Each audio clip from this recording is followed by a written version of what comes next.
like a vision. So I'm just going to kind of paint the vision, and then Father Jarek is going to come more to the concrete.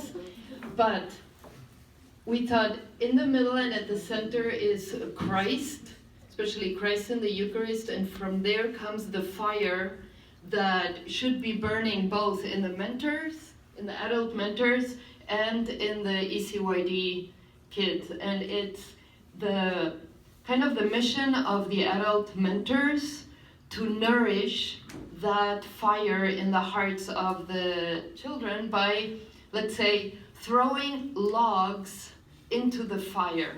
And those logs are the big five. The sacramental life, mentoring, team life, formative activities, and mission. Obviously, it's not that you have one person for each thing, but those are the areas that have to be covered so that the fire that comes from Christ keeps burning and keeps being fed. I think that was everything. Basically, the ECYD mentor, their heart has to be set on fire by Christ first, because as the ECYD statutes say, they are supposed to collaborate with Christ so that he can reign in the hearts of the adolescents and in the world. But an ECYD mentor is also a mentor and a learner, because he's also feeding himself from the fire that the kids themselves have. And then we looked at who is an ECYD mentor. It's somebody who's on your ECYD directive team, it's your team leaders, and maybe it's somebody else too, I'm not sure. But especially you have your directive team and your team leaders. And how do you pull your directive team together?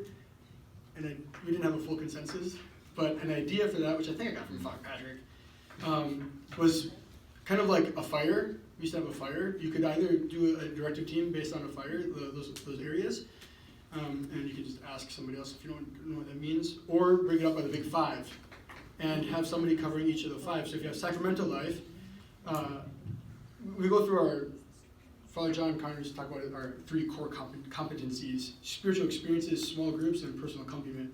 So your sacramental life is your spiritual experience, your heavy-hitting, shorter events that are like the retreats. Then you have team life, which is your small groups, so the person making sure that those are running. Accompaniment, obviously accompaniment. Mission, because everything, all of our formation and everything is for apostolate, if we are running out of time. And the last one, which whatever that one was. I lost my train of thought. Sorry.